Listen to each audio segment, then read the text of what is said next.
Bonjour à toutes, bonjour à tous, bienvenue sur votre page et sur votre chaîne. Heureuse de vous retrouver pour un nouveau conseil de vie. On va continuer aujourd'hui notre voyage dans le mariage en parlant des sentinelles. On avait amorcé la question hier, les sentinelles du mariage, la famille, votre entourage, votre écosystème de vie, si on peut le dire ainsi, c'est cela. Tu es aujourd'hui un homme, donc tu es aujourd'hui un roi. Et il faut savoir que le roi homme que tu es découle du prince que tu as été hier auprès d'un autre roi. Tu es aujourd'hui une femme, une reine, mais il faut savoir que tu marches aujourd'hui sur les marques laissées par les pas d'une autre reine qui t'a, elle, prédestiné à ce que tu es aujourd'hui depuis son sein. Elle t'a élevé pour ça. Elle-même a été élevée pour ça, pour former des reines. Et donc parfois quand l'ennemi, le grand mystère sombre, nous envoie les bourrasques de disputes, les coups de galère et de problèmes, les tentations d'infidélité, la torture de l'infertilité parfois, quand vous savez cependant dans votre esprit, pas votre cœur, ni votre cerveau, ni encore la bouche des Congossa, mais votre esprit, vous savez que votre mariage est menacé ou même des vies sont menacées. Souvenez-vous de cela, vous n'êtes pas seul. C'est pourquoi lors d'un mariage, les familles sont présentes. Donc au-delà de l'union de ces deux personnes, de ces deux esprits que vous êtes, c'est l'union de deux familles. Ce sont deux grands royaumes qui vont s'unir et vous êtes à l'intérieur. Donc un royaume, mais un sous-royaume dans ce grand royaume. Et il y a plein d'autres sous-royaumes autour de vous. C'est ce qui fait le mariage. C'est l'union de deux royaumes. Il y a à la tête de chaque royaume, bien sûr, quand vous partez demander une femme en mariage, vous amenez vos oncles, votre père, voilà. Ce sont les détenteurs des clés d'un royaume, ce sont des rois de ce royaume et donc ils vont vous accompagner. Et quand on accepte de l'autre côté, c'est un autre royaume qui accepte le vôtre. C'est quand vous vous attachez à votre femme, quand vous formez désormais votre royaume, vous devenez un sous-royaume, mais vous voyez que vous êtes toujours dans le grand royaume. Vous ne pouvez pas vivre comme s'il n'existait pas. Quand le royaume est en détresse, on regarde d'abord les royaumes voisins. Plus le problème s'élargit, plus le royaume entier s'empare du problème, avant que la décision finale n'arrive. Parfois, dans les pires des cas, quand on n'arrive pas à trouver conciliation, la décision finale, c'est peut-être pas la révocation, mais l'exclusion d'un élément du royaume. Mais n'empêche que le royaume reste là. Elle retourne dans son royaume et vous restez dans votre royaume, monsieur, puisque c'est l'homme qui va épouser. Mais le royaume, il reste là. Vous n'êtes pas seul, on ne vous jette pas en pâture. Vous avez un royaume, vous avez une famille de base. Peut-être si j'utilise l'expression royaume, vous allez me dire que vous ne comprenez pas. Je parle de la famille. Et donc les problèmes de chaque couple se règlent dans la famille. Ça commence par la famille, le couple d'abord. Ensuite, on regarde le couple voisin, mais voisin pas de maison, voisin de la famille, de ce royaume. Allez dire même un clan peut-être, parce que plus la famille est grande, plus ça prend des airs de clan. Et ça se gère d'abord là. On ne retrouvera pas les problèmes d'une famille sur la place publique, d'où l'expression le linge sale se lave en famille. On ne peut pas laisser sa famille pour aller raconter ses problèmes sur la place publique, ses problèmes de foyer. Est-ce que vous avez déjà rabâché les oreilles de votre maman, de votre cousine, de votre grande sœur, de votre frère, de votre père? Est-ce que vous êtes sûr de leur avoir suffisamment rabâché les oreilles avant d'aller poser vos problèmes à la voisine?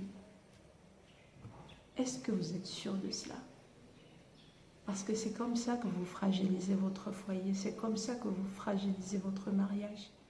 Donc, homme, si la femme t'éloigne de ta famille, c'est une sorcière. Femme, si ton mari te cache sa famille ou il te cache à sa famille, il ne t'aime pas. Pourquoi croit-on toujours que dès qu'un homme nous épouse, il doit cesser d'être ce qu'il était, ce qu'il fait, ou alors, je ne sais pas. Ce n'est pas une preuve qu'il nous aime. On aime bien dire, oh, si tu veux me prouver que tu m'aimes, change. Ce n'est pas une preuve qu'il nous aime, c'est juste une preuve qu'on ne l'aime pas réellement. C'est tout. Ce n'est pas une preuve d'amour. Demander à quelqu'un de changer, ça ne prouve pas qu'il vous aime, ça prouve juste que vous ne l'aimez pas.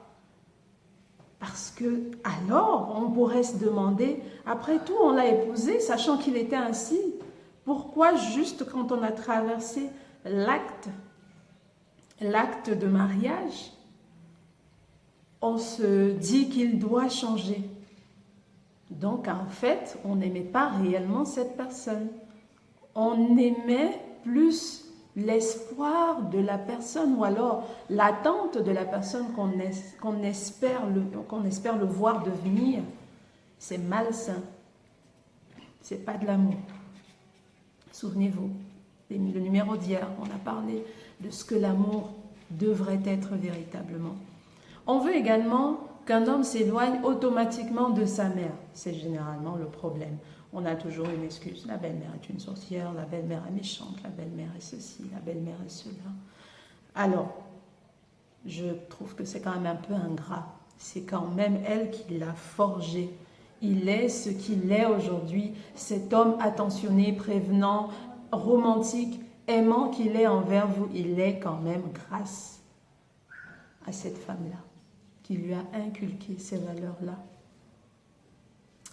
Et donc, à moins de le porter dans votre ventre 9 mois, essayons déjà 1 mois, arrêtez de vous comparer à la mère de votre homme. Vous ne ferez jamais pour un homme ce que sa mère a fait pour lui. Vous aurez beau être marié pendant 50 ans, vous ne ferez jamais. Jamais, ça commence par le simple fait que ce n'est pas vous qui l'avez mis au monde. Donc vous ne ferez jamais concurrence. Homme, reprête après moi, ma mère est sacrée. Ne laissez pas des femmes manquer de respect à votre mère, quelle qu'elle soit. On ne choisit pas sa mère, on ne choisit pas ses parents. Sachez, comme je l'ai dit, si elle est vampire, vous l'êtes. Elle est sorcière, vous l'êtes. Vous aurez beau briser quelques liens que ce soit, il y a un lien qu'on ne brise pas. Le lien du sang. C'est divin. On ne peut pas le briser. Qu'est-ce qu'on fait? Vous rompez quel lien? Vous pouvez rompre aucun lien. Le lien de la maternité, c'est sacré. Ça ne se brise pas. Tu es. Et la simple existence, le simple fait que tu vives, c'est ça le lien avec sa mère. On ne peut pas briser ce lien.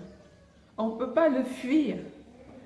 Faites toutes les prières du monde. Vous ne briserez pas le lien avec votre mère. On choisit de vivre différemment. C'est un choix. Mais ne rejetez pas le tort sur quelqu'un. Le lien de sang, c'est... Si vous voulez briser le lien avec votre mère, mourrez. C'est la seule chose. Mais même, vous aurez toujours été le fils d'eux. Changer votre acte de naissance, ça ne change rien. La nature retiendra que vous êtes sorti des entrailles d'eux. Femme, si un homme te cache sa famille ou il te cache à sa famille, il a un gros souci de personnalité. Je vais être très dure avec. Je préfère ne pas dire ton mari parce que j'ose croire qu'un homme ne peut pas te cacher à sa famille et tu vas quand même l'épouser. Donc, avec quelqu'un comme ça, se fera ce mariage un long feu. Je ne dis pas ça ne fera pas long feu. Non, je dis ce sera un long feu parce que ça va brûler, brûler, brûler et brûler. Ce ne sera que de ça. Et à la fin, au sortir, parce que ça finira par finir, tôt ou tard, ce sera des cendres. À moins que ce ne soit un orphelin. Mais vraiment, on n'est jamais orphelin jusqu'au cousin germain. On peut être orphelin de père, de mère, mais on ne peut pas avoir décimé toute sa famille, même qu'on ait encore des parents. Il était seul au monde pourtant. Donc, ça veut dire qu'il a honte que tu découvres qui il est vraiment. Il va s'accrocher à ta famille, à tes amis, à tes relations, à tes contacts, à tes milieux.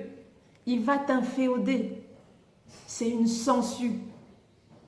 Il va faire tout pour envahir ton monde. Et égoïstement, il va épargner le sien. Tu connais rien de son milieu. Tu connais personne dans son entourage. Tu ne sais pas où il entre. Mais lui, il sait partout où tu vas. C'est une sangsue.